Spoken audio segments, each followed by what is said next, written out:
एक गांव में दो भाई रहते थे, बड़ा भाई महेश और छोटा भाई गोपाल। बड़ा भाई महेश बहुत अमीर था और उसे अपनी अमीरी का घमंड भी था। वहीं छोटा भाई गोपाल बहुत गरीब था। वह एक झोपड़ी में रहता था, लेकिन उसका स्वभाव अच्छा था। वह हमेशा दूसरों के बारे में भला सोचता। एक दिन गोपाल गांव में एक बूढ़े व्यक्ति की मदद कर रहा था। तभी वहीं से उसका भाई महेश गुजरता है। बड़े भाई को देख गोपाल खुश होकर कहता है, अरे बड़े भैया, आप कैसे हो आप? मुझे क्या होगा, मैं तो हमेशा ही अच्छा रहता हूँ। मेरे पास क्या किसी चीज की कमी है? तुम बताओ गोपाल, यहाँ क्या कर रहे हो? बड़े भैया, मैं बस इन बूढ़े बाबा की मदद कर रहा था। हाँ हाँ, यही तो करोगे। और तुम्हें आता भी क्या है फालतू के काम करने के अलावा? कुछ तो शर्म कर लिया करो। रक्षाबंधन आ रहा है, हर बार कविता राखी बांधने आती है और हर बार मैं उसे महंगे उपहार देता हूँ, और तुम्हारी तो खुद की हालत ही भिखारियों वाली है। महेश की बात सुन बूढ़ा व्यक्ति महेश से कहता है, लेकिन बेटा, तुम्हारा ये भाई दिल का बहुत अच्छा है।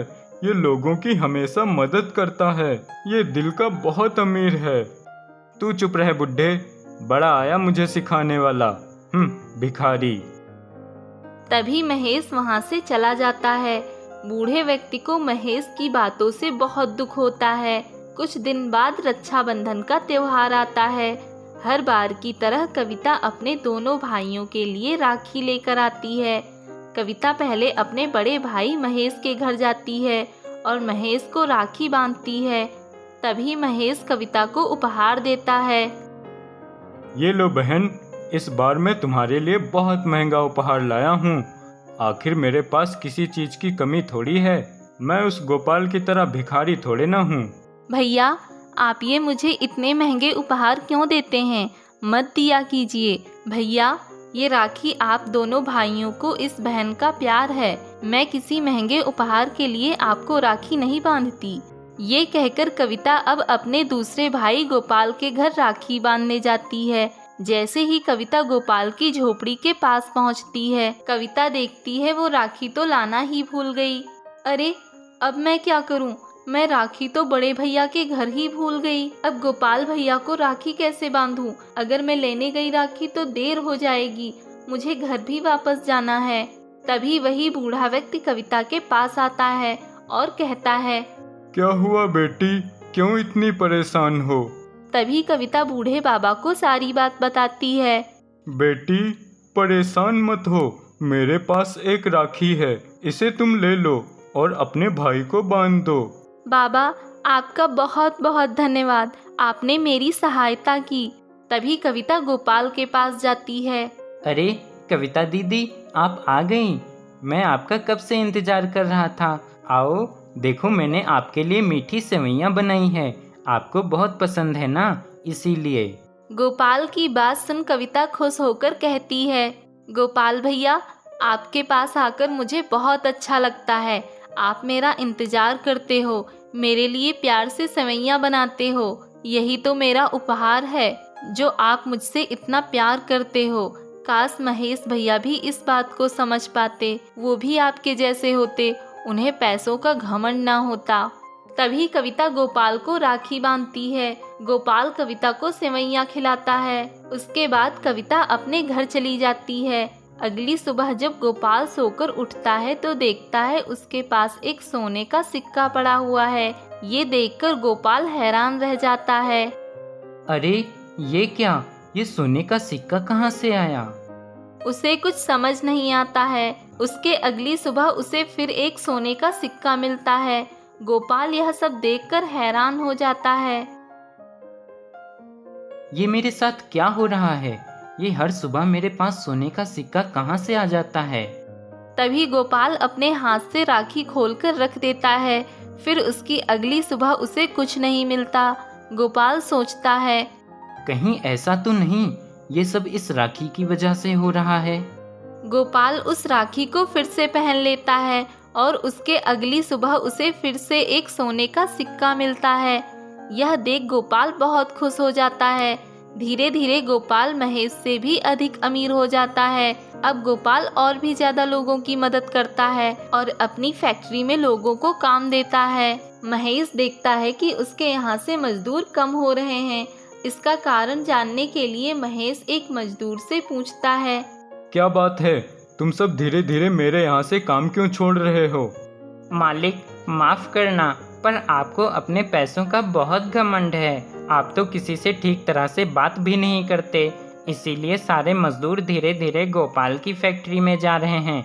गोपाल बहुत अच्छे मालिक हैं, वे लोगों की मदद करते हैं और बहुत अच्छे से बात करते हैं। वो आपसे भी ज़्यादा अमीर हैं। मजदूर की बात सुन महेश आश्चर्यचकित हो जाता है। क्या गोपाल? वो तो मेरा ही भाई है, वो इतना अमीर कैसे हो गया? देखता हूँ जाकर। महेश गोपाल के घर जाता है। उसका बड़ा घर देखकर आश्चर्य में पड़ जाता है। गोपाल अपने बड़े भाई का खूब आदर करता है। अरे बड़े भैया, आप आइए, आप मेरे घर आए, मुझे बहुत अच्छा लगा। मैं हमेशा से यही चाहता था, कभी आप मेरे घर आएं और मैं आपका आदर सत्कार करूं। गोपाल की बातें सुन महेश को अपने किए पर बहुत पछतावा होता है और वह गोपाल से माफ़ी मांगता है। मुझे माफ़ कर दो मेरे भाई, पैसों में मैं घमंडी हो गया था। मैं वादा करता हूँ अब कभी पैसों का घमंड नहीं करूँगा। भीमापुर गांव में मोहन नाम का एक व्यक्ति रहता था। मोहन बहुत ही गरीब था, पर वह एक ईमानदार व्यक्ति था। मोहन उसी गांव के जमींदार केशव प्रसाद के घर काम करता था। एक दिन मोहन का बेटा अंकित मोहन से कहता है। पापा, मेरे स्कूल में छुट्टी है और मैं आज आपके साथ चलूँगा और जमींदार साहब का बड़ा सा घर देखूँगा। पापा, क्या आप मुझे ले चलोगे? बेटा, तुम वहाँ क्या करोगे जाकर? मैं तो काम में व्यस्त हो जाऊँगा और तुम थोड़ी ही देर में परेशान हो जाओगे। नहीं पापा, मैं चलूँगा। तभी मोहन की पत्नी आती है। अंकित इतना जिद कर रहा है तो ले जाओ आज इसे। जमींदार साहब का बड़ा सा घर भी दिखा लाओ, बहुत शौक है इसे बड़ा घर देखने का। ठीक है, ले जाता हूँ, पर अंकित वहाँ बिल्कुल भी शैतानी मत करना। अंकित खुश हो जाता है और अपने पिता के साथ जमींदार के घर जाता है। अंकित जमींदार का बड़ा घर देखकर बहुत खुश होता है और मोहन अपने काम में लग जाता है। कुछ देर में अंकित टहलते हुए एक पुराने कमरे के पास पहुंच जाता है, जहां उसकी नजर एक टेबल पर पड़ती है जो काफी पुरानी थी। और वह टेबल देखकर अंकित कहता है। अरे वाह, कितनी अच्छी टेबल है। अगर मुझे यह मिल जाए तो मैं इस पर अपनी किताबें और बैग रखकर मजे से पढ़ाई करूँगा। पर यह टेबल इस पुराने से सामान में क्यों रखी है? हाँ, लगता है जमींदार साहब के पास इस टेबल का कोई काम ही नहीं होगा। उनके पास तो ढेरों अच्छी अच्छी टेबल होंगी, पर मेरे पास तो एक भी नहीं है। अंकित कुछ देर वह टेबल देखता रहता है और जाकर अपने पिता से कहता है। पापा, वो जो पुराने सामान में एक टेबल रखी है, उसका जमींदार के पास कोई काम नहीं है। क्या आप उनसे कहकर वह टेबल मेरे लिए मांग सकते हो? उनके पास तो इसका कोई काम नहीं होगा, पर मेरे पास उस टेबल का काम है। क्या आप वह टेबल मुझे दिला दोगे? अरे बेटा अंकित, नहीं, वो टेबल हम नहीं मांग सकते। नहीं पापा, आप एक बार जमींदार साहब से कहो ना। तभी वहाँ जमींदार आता है। मोहन, मैंने सुन लिया है, तुम्हारा बेटा वो पुरानी टेबल लेना चाह रहा है। नहीं मालिक, ये तो बच्चा है, बस ऐसे ही कह रहा है। मैं इसे समझा दूंगा। नहीं मोहन, वह टेबल मेरे किसी काम की नहीं है। वैसे भी वह बहुत पुरानी है और उसका अब मुझे कोई काम भी नहीं। तुम्हारे बेटे को ज़रूरत है तो तुम उसे ले जाओ।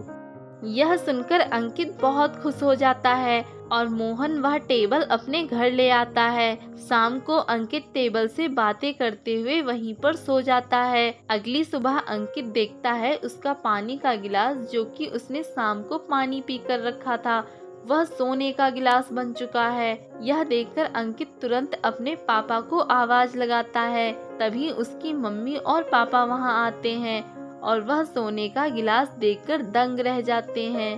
अरे, ये तो सोने का गिलास है। यह किसका गिलास है और यहाँ कैसे आ गया? तभी अंकित कहता है, पापा, यह गिलास मैंने ही शाम को यहाँ पर रखा था पानी पीकर, पर यह तब एक साधारण गिलास ही था, पर अब यह तो एक सोने का गिलास है। मोहन और उसकी पत्नी यह समझ ही नहीं पाते कि वह गिलास सोने का कैसे बन गया। तभी अंकित अगले दिन भी एक घरेलू बर्तन टेबल पर रख देता है और जाकर सो जाता है। अगली सुबह वह देखता है कि वह बर्तन भी सोने का बन चुका है। यह देखकर अंकित अपने माता पिता को सारी बात बताता है। अच्छा, तो यह सब इस टेबल की वजह से हो रहा है। यह कोई साधारण टेबल नहीं, यह एक जादुई टेबल है।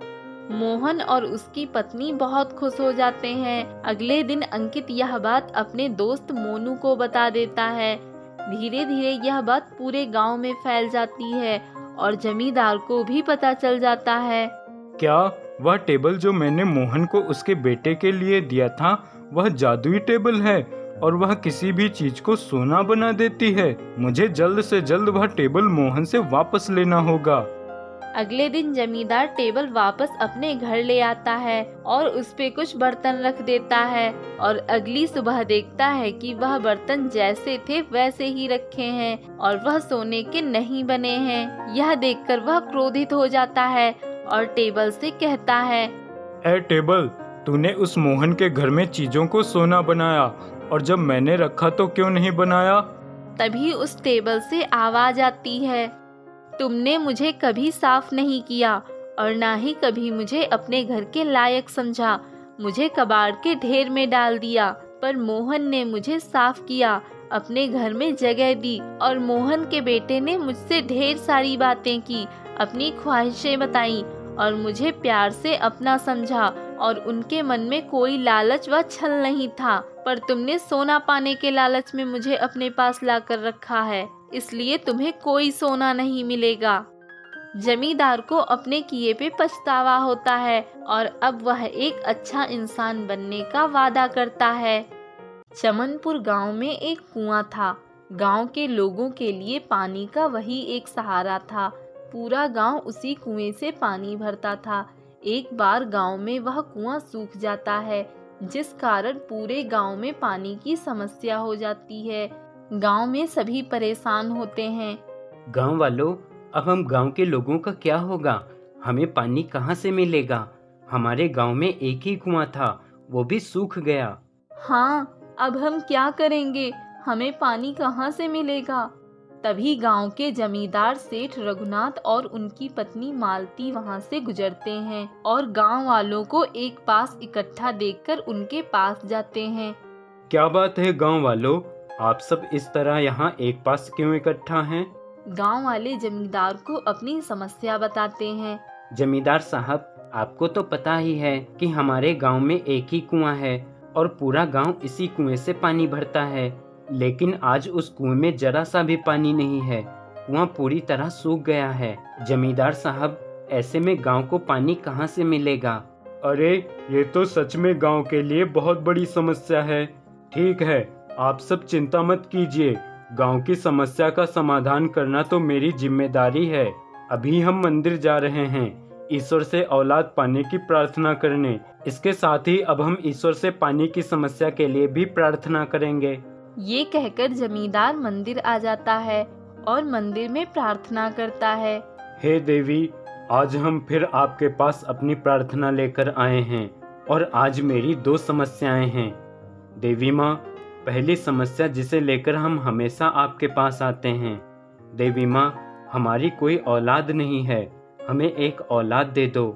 और दूसरी समस्या ये है, गांव का कुआं सूख गया है, गांव वालों को पानी की बहुत दिक्कत है, उस कुएं को पानी से भर दो देवी माँ।